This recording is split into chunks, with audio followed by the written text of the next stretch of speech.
আসসালামু আলাইকুম বন্ধুরা, সকাল সকাল বের হয়ে গিয়েছি খোলা আকাশের নিচে ঘুরতে। তাই না? এরকম মনে হচ্ছে না?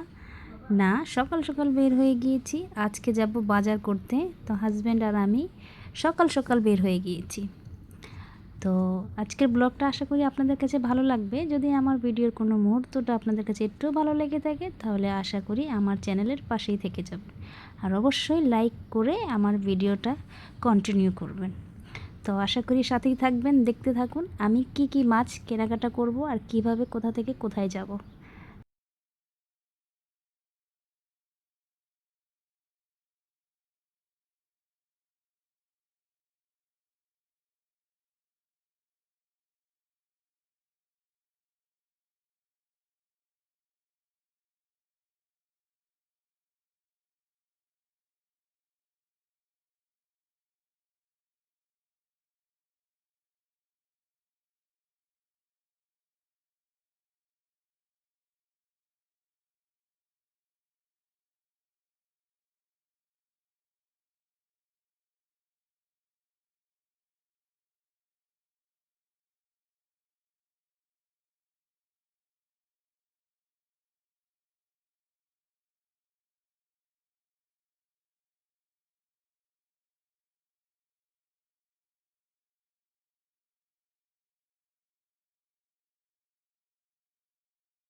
কেনাকাটা শেষ করে বাসার উদ্দেশ্যে রওনা করে চলে আসলাম বাসায়। আর এসেই নাস্তা করি, মাছ কাটতে বসে পড়েছি বন্ধুরা।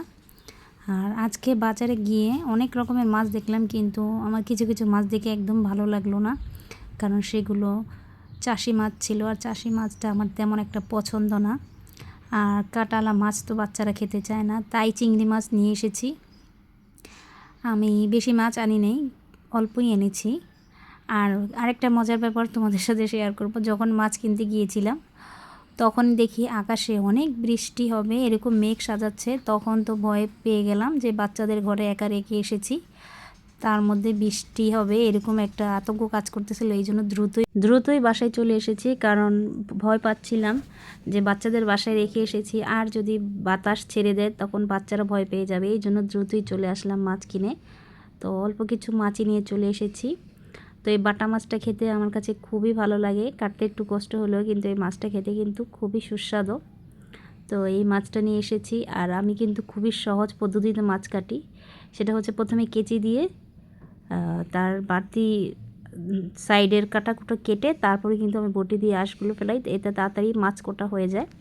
আর এই পর্যায়ে আমি বড় বড় তেলাপিয়া মাছ এনেছি, বাচ্চারা আবার এই মাছটা খেতে খুবই পছন্দ করে। মাছে কাটা কম, তাই ওরা পছন্দ করে বিধায় আমি এই মাছটা এনেছি। তবে বড় তেলাপিয়া মাছগুলো খেতে একটু ভালোই লাগে। আর মাছগুলো বাজার থেকে কেটে আনার সময় পাই নাই, কী আর করার, অনেক কষ্ট হচ্ছে কিন্তু তারপরে নিজেই কাটতেছি। আসলে বড় মাছ কাটতে গেলে অনেকটাই ব্যথা পেতে হয়, কারণ অনেক ধারালো কাঁটা থাকে মাছের মধ্যে। তাই আমি একটু কেচি দিয়ে কেটে নিচ্ছি। মাছগুলো ধরার মতো ব্যালেন্স থাকে না হাতের মধ্যে, অনেক কষ্ট হয়ে যায়, তারপরও কেটে নিচ্ছি। বললাম না, ওই যে বৃষ্টি আসবে এই জন্য ভয় পেয়ে তাড়াতাড়ি বাসায় চলে এসেছি। যদি বৃষ্টি ছেড়ে দেয় বাচ্চারা তো ভয় পেয়ে যাবে, তাই দ্রুত বাসায় চলে এসেছি মাছ না কেটেই। তাই এখন কেটে নিচ্ছি। আর আমি তো এভাবে কাটি, আমার কাছে মনে হয় যেন কেচি দিয়েই খুবই সহজে শক্ত কাটাগুলো কাটা যায়। তাহলে দেখা যায় কষ্টটা অনেক কমে যায় আর কাজও দ্রুত হয়ে যায়। তো এক এক করে মাছগুলো কেটে নিব, সাথেই থাকুন।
রান্না করতে চলে আসলাম। তো রুই মাছ নিয়ে এসেছিলাম, তো সেই রুই মাছের মাথা দিয়ে আজকে লাউ দিয়ে রান্না করব আর বেগুন ভাজা করব। কারণ মাছ কাটতে কাটতে অনেকটা সময় পার করে ফেলেছি, এখন ঝটপট রান্নাগুলো করে নেব।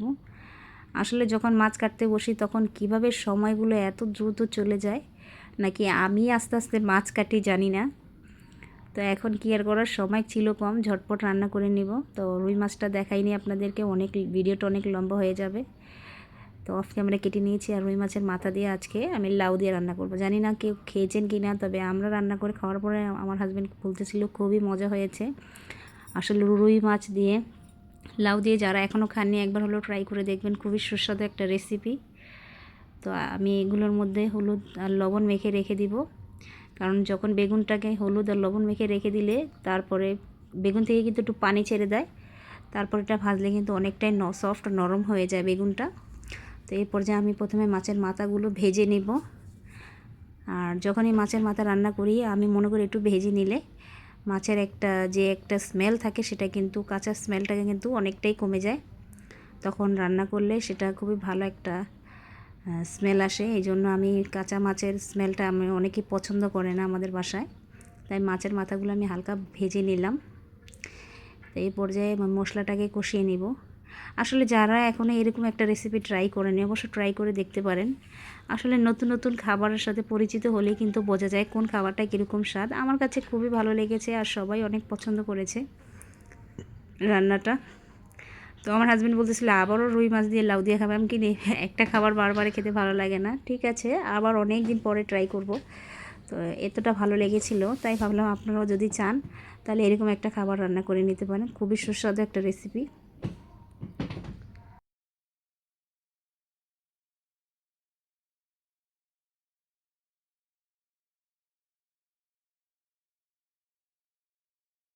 মশলাটা কষানো হয়ে গিয়েছে, এ পর্যায়ে আমি মাথাগুলো ভেঙে দিব, কারণ পরে ভাঙলে দেখা যায় সমস্যা হবে, কারণ কাঁটাগুলো অনেকটাই মিক্স হয়ে যাবে লাউয়ের সাথে। এই জন্য আমি একটু বড় বড় সাইজ করে ভেঙে তারপরে এই মশলার সাথে মাছের মাথাগুলো একটু কষিয়ে নিব। তো সুবিধার্থে আমি এভাবে করে নিয়েছি, আপনারা চাইলে কষানো অবস্থায় ভেঙে নিতে পারেন, তবে লাউয়ের সাথে রান্না করলে আমি মনে করি একটু টুকরোগুলো বড় রাখলেই ভালো হয়, নয়তো দেখা যায় কাটা বাছতে অনেকটাই সমস্যা হয়ে যায়। তো আমি কিছুক্ষণ কষিয়ে নিব, তাহলেই আমাদের মাথাটা কষানো হয়ে যাবে। এই যে কষানো হয়ে গিয়েছে। তো এই পর্যায়ে আমি লাউ দিয়ে দিয়েছি। কিছুক্ষণ রান্না করলে আমাদের লাউয়ের রেসিপি হয়ে যাবে। তো এই পর্যায়ে লাউগুলো ঢেকে রান্না করতে দিয়ে বেগুনগুলো ভেজে নিব। খুবই সহজভাবে দ্রুত রান্নাটা শেষ করার জন্য আজকে, কারণ সময় খুবই কম ছিল আর দুপুরে লাঞ্চের সময় হয়ে যাচ্ছিল। কিছুই করার নাই, ঝটপট করতে হবে সব আয়োজনগুলো। তো দ্রুত বেগুনগুলো ভেজে নিলাম। আর এই পর্যায়ে আমার লাউগুলো সিদ্ধ হয়ে গিয়েছে।